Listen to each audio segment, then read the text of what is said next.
So let's take a moment, if we can, to define tawhid al-asma wa-sifat in a very basic way. So I think to define tawhid al-asma wa-sifat, we have to also define tawhid, and you've already done that. But just as a recap again, so we say that tawhid is, and there are many definitions, but this definition is really simple, and it's one of my favorite because of how simple and easy it is. And it was mentioned to you. Ifradullahi subhanahu wa ta'ala bima yakhtassu bihi. Singling Allah out in those things that are for Him alone. That's a very nice, simple, no frills definition of tawheed. Really easy to understand. Singling out Allah in those things that belong to Him alone. And later on, there are more comprehensive definitions we talk about that includes His lordship and worship of Him and His names and attributes. But why I wanted this definition is it not true that what is unique, one of the things that is unique to Allah is His names and attributes? One of the things that is unique to Allah Azza wa Jal, mimma yakhtassu bihi, the things that are only for Him and not for anyone else, are His names and attributes. So if we take, for example, the name Allah, nobody has that name except Allah. Nobody deserves that name except Allah, subhanahu wa ta'ala. And the attribute which that name indicates, and that is the attribute of the best explanation of the name Allah is the explanation of Abdullah ibn Abbas radiyallahu anhuma, when he said, ذُو الْأُلُوهِيَّةِ وَالْعُبُودِيَّةِ عَلَى خَلْقِهِ أَجْمَعِينَ, أو كما قال, he says close to that. He said that Allah is the possessor of divinity and the one who is deserving of worship from all of His creation. Is there anyone who has that except Allah? That's only for Allah subhanahu wa ta'ala. So if that's only for Allah subhanahu wa ta'ala, that means that this type of tawheed is mimma yakhtassu billahi azza wa jal, from the things that is only for Him are His names and His attributes. So in that case, we can just make a nice and simple explanation and say tawheed al-asma wa sifat is all about singling out Allah azza wa jal in the names and the attributes which are unique to Him subhanahu wa ta'ala, any the ones that belong to Him subhanahu wa ta'ala. And from this is the statement of Allah azza wa jal, وَلِلَّهِ الْأَسْمَاءُ الْحُسْنَى فَادْعُوهُ بِهَا وَذَرُوا الَّذِينَ يُلْحِدُونَ فِي أَسْمَائِهِ سَيُجْزَوْنَ مَا كَانُوا يَعْمَلُونَ. Ayah number 180 from Surah Al-A'raf, if I'm not mistaken. To Allah belongs the most perfect and beautiful names. So make dua to Him with them. So to Allah belongs the most beautiful and perfect names. That's affirming that these names are lillahi. And this lam here is lil-ikhtisas, right? Does that make sense? This lam here is for al-ikhtisas. It means it's only for Allah subhanahu wa ta'ala, and it's not for anyone else besides Him subhanahu wa ta'ala. To Allah belong these most perfect and beautiful names. And then what comes after it? Because here is ma'rifah. I have al-ma'rifah wal-ithbat. I know that Allah has these names, and I affirm that they're the most beautiful and the most perfect, and there's no deficiency in them. So what must I do? فَدْعُوهُ بِهَا. So now make dua to Him with them, and that is tawheed al-uluhiyyah. وَذَرُوا الَّذِينَ يُلْحِدُونَ فِي أَسْمَائِهِ.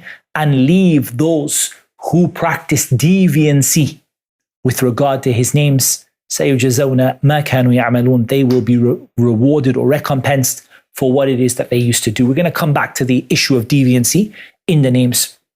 Likewise, the statement of Allah Azza wa Jal, قُلِ ادْعُوا اللَّهَ أَوِ ادْعُوا الرَّحْمَنَ أَيًّمَّا تَدْعُوا فَلَهُ الْأَسْمَاءُ الْحُسْنَى. Say, call upon Allah or call upon Ar-Rahman. Whichever of them you call upon, to Allah belong the most perfect and beautiful names. This is in ayah number 110, yani Surah Al-Isra. And the statement of Allah Azza wa Jal, Allahu la ilaha illa huwa lahu al-asma'ul husna. Allah, there is no God worthy of worship but him, which is tawhid al-uluhiyyah. Yeah? The word ilah and uluhiyyah, they come from the same root. Yani. Uluhiyyah is to take Allah as your ilah, your object of worship. Allahu la ilaha illahu. Allah, there is no object of worship, nothing which deserves to be worshipped other than him. Lahul asma'ul husna, to him belong the most beautiful and perfect names. Likewise, the statement of Allah Azza wa Jal, Huwa Allahul Khaliqul Bari'ul Musawwir, Lahul Asma'ul Husna, Yusabbihu lahu ma fi samawati wal ardi wa huwa al-azizul hakim. The statement of Allah Azza wa Jal, that Allah subhanahu wa ta'ala, He is Allah, the creator, Al-Bari', Al-Bari' is the one who brings things into existence from nothing. Al-Musawwir, the one who gives a form to everything that He creates. To Him belong the most beautiful and perfect names. Yusabbihu lahu, the word tasbih here, with regard to the names and attributes of Allah as a benefit, and we're going to come back to it also, but just to kind of make a little note of it, it has both a negative and positive connotation. And when I say negative, I mean negating about Allah what is not true about Him. So that's when you think of the word subhanallah, what do you think of? You think of negating about Allah what is not true about Him. وَقَالُوا اتَّخَذَ اللَّهُ وَلَدًا subhana. They said Allah has taken a son, subhanallah. So what does the word subhanallah come here? It comes here meaning Allah is free from this deficiency that you are attributing to Him. But the word subhanallah also comes in a positive connotation, affirming Allah's names and attributes. Like in the statement of Allah Azza wa Jal, سَبِّحِ اسْمَ رَبِّكَ الْأَعْلَى. Say subhanallah, my Lord, al-A'la, the Most High. There is no negation in that. There's nothing, no one said Allah has a son, no one said that. In here, it's mentioned in a purely positive way. So the word subhanallah encompasses affirming for Allah what is His, and also negating and denying and rejecting all those false things that people say about Allah Azza wa Jal. يُسَبِّحُ لَهُ مَا فِي السَّمَاوَاتِ وَالْأَرْضِ. Everything in the heavens and the earth declares this tasbih, the perfection of Allah, and that He has no imperfection at all. وَهُوَ الْعَزِيزُ الْحَكِيمُ, and He is Al-Aziz Al-Hakim. And likewise, and I'm bringing this last ayah to you for a reason, and I wonder whether you'll know what the reason is. Because we mentioned ayat that have al-asma al-husna in it, just to show just to set ourselves a foundation. We're going to come back to those ayat, inshallah ta'ala, and take out the methodology of Ahl Sunnah from them, inshallah ta'ala. But what about this ayah? The statement of Allah Azza wa Jal, وَرَبُّكَ الْغَفُورُ ذُو الرَّحْمَةِ. وَرَبُّكَ الْغَفُورُ ذُو الرَّحْمَةِ. Your Lord is Al-Ghafur. That's one of His names. The oft forgiving, the most forgiving. ذُو الرَّحْمَةِ, possessor of mercy. Any ideas for the brothers here why particularly ayahs in Surah Al-Kahf in ayah number 58? Why did we bring this ayah specifically right here, just introducing it? What does it help us to really understand with that, or clarify for us something with regard to the Asma al-Husna? وَرَبُّكَ الْغَفُورُ ذُو الرَّحْمَةِ. Your Lord is the most forgiving, possessor of mercy. Allah has names and attributes. Excellent. So the names and the attributes here. Now the names and attributes are already there. And they're there in the word al-Husna, because al-Husna means the most perfect and the most beautiful. And there's no way that a name can be the most perfect and the most beautiful unless it has a reality to it. So let me give you an example. وَلِلَّهِ الْمَثَلُ الْأَعْلَى. To Allah belongs the highest example among people. How many people, their name is Salih, but they're not Salih, right? His name is Salih.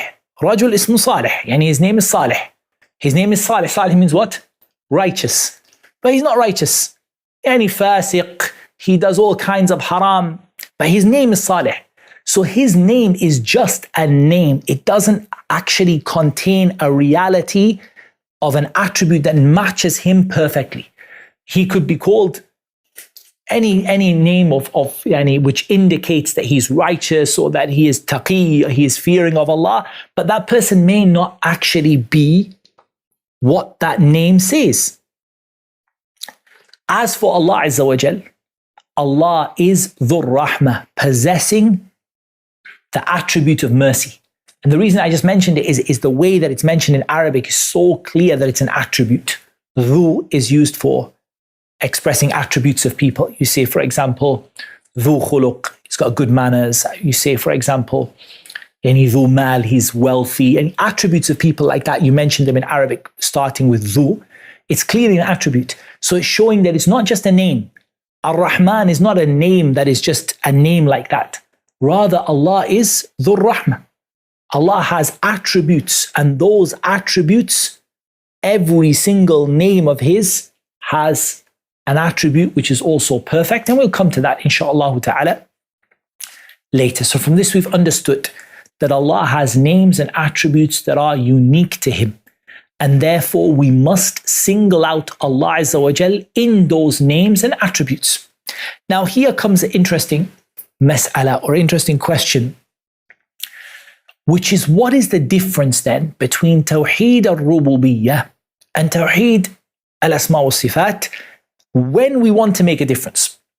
Why did I say when we want to make a difference? Because we can join them both together. We can lump them both together and we can call it Tawheed al-Ma'rifati wal-Ithbat, the Tawheed of knowing Allah and affirming who Allah is and what Allah does. But if we wanted to separate and someone said, okay, you've put these three categories, you've showed us that the Quran has these three categories. Tell me, what is really the difference between Ar-Rububiyyah and Al-Asma wa Sifat when we're trying to make a difference between them? So there's definitely an overlap, no doubt about it. But remember, another way of explaining Ar-Rububiyyah is to single out Allah in His actions. So Rububiyyah is all about Allah's actions.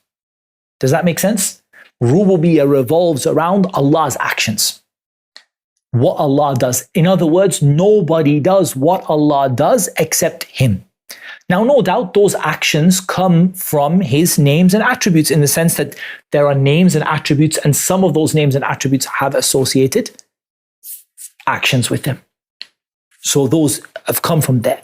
But if we wanted to separate, then the focus of Tawheed al-Rububiyyah is on the actions of Allah Azza wa Jal, and the focus of Tawheed al-Asma wa Sifat is upon the names and the attributes themselves. However, in Tawheed al-Asma wa Sifat, we are going to cover that the names and attributes which indicate an action, we also affirm the action, and that action is going to be what we talk about in Tawheed al-Rububiyyah. So there is a clear overlap between the two, and that's why you can lump them together as one if you prefer, or you can separate between them if you prefer. And there is no right or wrong way of doing that. I'll give you an example. I don't know if this example, I was thinking about this example. I don't know if it makes sense, but I'll see if it makes sense to you. Let's say that I have in my hand, just for an example, I have some counters, you know, the plastic counters. Some of them are transparent, clear. Some of them are red, and some of them are blue. You with me so far? So I picked up a bag full of counters, or a handful of counters. Some of them are transparent, some of them are red, and some of them are blue. It's possible for a person, if I say to them, categorize what's in my hand. One person says, you've got three types of counters. Clear ones, transparent ones, red ones, and blue ones. Another person says, you've got two types of counters, transparent and opaque. You've got some that are see-through and some that are not see-through. Those two are not, neither of them are wrong. They're just, each of them is looking at it in a particular way. Now, here comes the most important point. What happens, and I don't know if this is stretching the example a bit, but I want to try and put something across to you. It might be stretching the example a bit. What happens if someone comes along who's colorblind, says, I can't see any difference between red and blue. I can only see red. I can't see any blue counters. At that point, would you not emphasize to them, no, there are three types of counters here, guys. There are clear counters and red ones and blue ones, because the person couldn't see. that there were 3 different types. But if a person never had that issue in the first place, you might suffice yourself and say that they are clear and opaque. That's enough for me. So what I wanted to convey to you is, why is it that sometimes people mention al-asma wa sifat and sometimes people suffice with al-ma'rifa wal-ithbat? Because it depends on whether there is something which is being denied or being misunderstood here. And some people, I want to also make it clear that I'm not saying that the 3, tawhid divided into 3, I'm not saying that tawhid divided into 3 is something which was added later on. That's not true. That's actually it's an inaccurate statement to say that the 3rd category of tawheed was added on later. It wasn't, رَبُّ السَّمَاوَاتِ وَالْأَرْضِ وَمَا بَيْنَهُمَا فَاعْبُدْهُ وَاصْطَبِرْ لِعِبَادَتِهِ هَلْ تَعْلَمُ لَهُ سَمِيًّا الْحَمْدُ لِلَّهِ رَبِّ الْعَالَمِينَ. It wasn't added on later on. But there are people who sought to emphasize and others who said, it's sufficient. People know al-ma'rifa wal-ithbat. I know Allah's names and attributes and actions. And some people thought, no, I'm going to separate. Now, the question is, does the Quran separate between them? Yes. Sometimes the Quran separates between them. So here, there is no issue with that. And I wanted that issue or that matter to be clear. So now comes the next issue here. And that is that Tawheed al-Asma wa Sifat, and I've mentioned this already, is going to lead you to Tawheed al-Uluhiyya. Don't think that it is mujarrad ma'rifah. It's just, I just have to know these names and that's it. For example, the famous hadith, Inna lillahi tis'atin wa tis'in isman. Allah has 99 names, 100 minus 1. Man ahsaha dakhal al-jannah. Kama qal, sallallahu alayhi wa sallam. Allah has 99 names, 100 minus 1. Whoever ahsaha, enumerates them, will enter Jannah. Is it ma'rifatu hadhihi al-asma that puts you into Jannah? Is it knowing? For example, if you were to just count them in your head, if you were to just say, for example, Allah, Ar-Rabb, Ar-Rahman, Al-Hayy, Al-Qayyum, if you were to just count them in your head, is that what enters you into Jannah? That's not the meaning of al-ihsa here. Man ahsaha. The meaning is that the person learns them, affirms them, internalizes them, and then puts them into practice and worships Allah with them. So you worship Allah as Ar-Rabb, Ar-Rahman, Ar-Rahim, Al-Malik, Al-Quddus, As-Salam, and your worship of Allah through knowing those names altogether. This is the ihsa, which the Prophet ﷺ said, Man ahsaha, dakhal al-Jannah.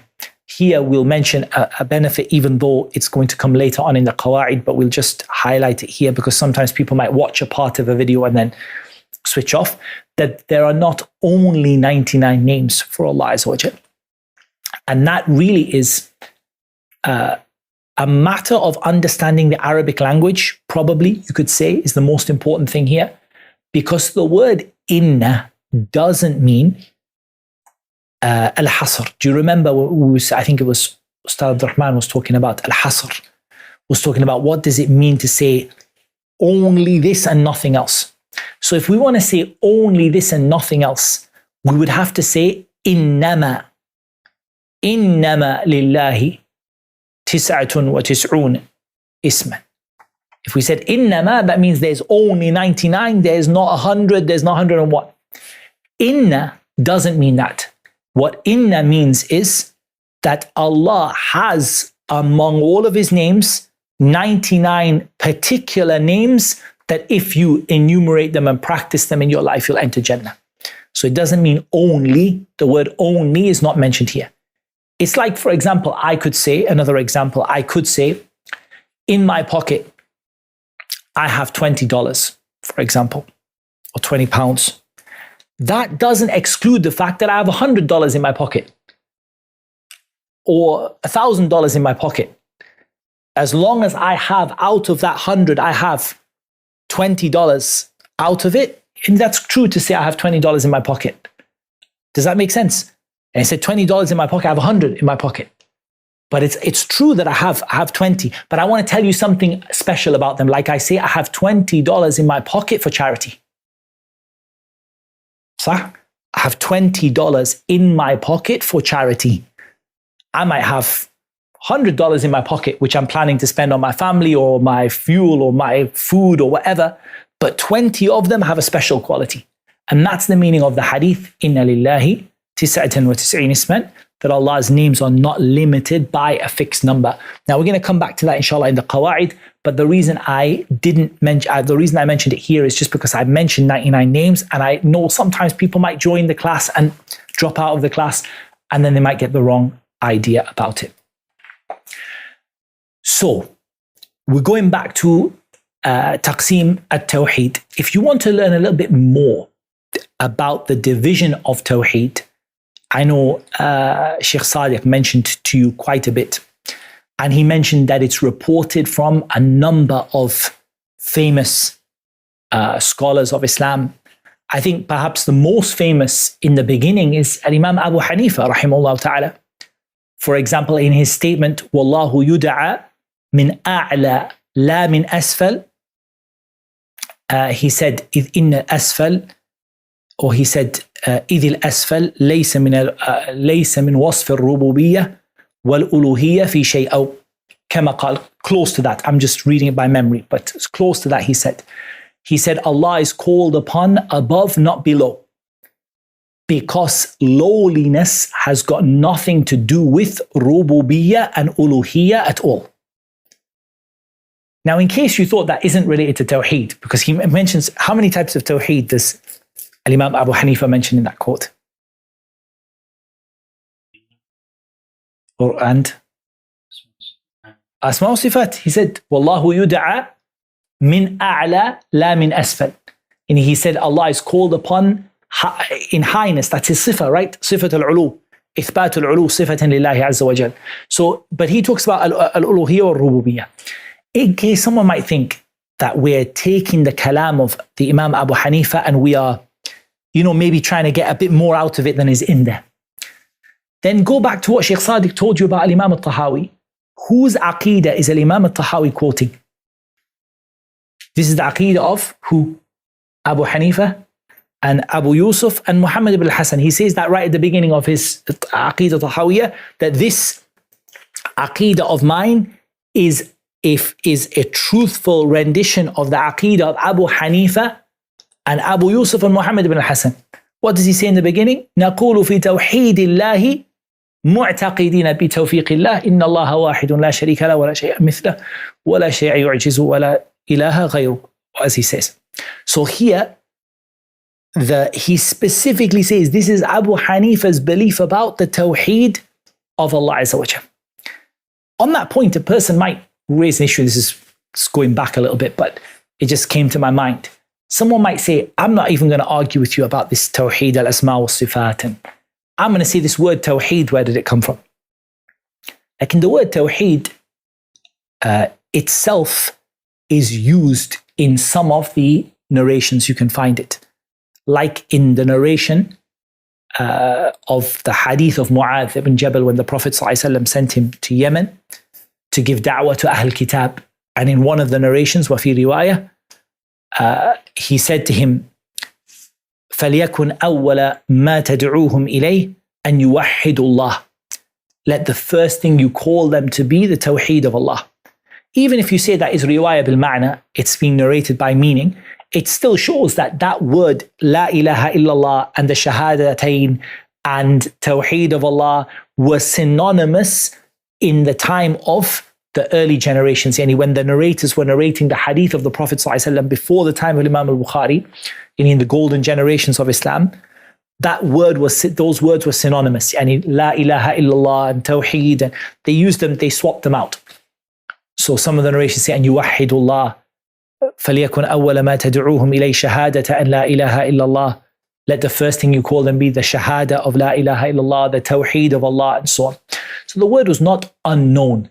And as we see, when we look at the early generations, Abu Hanifa rahimahullah ta'ala died 150 after the Hijrah.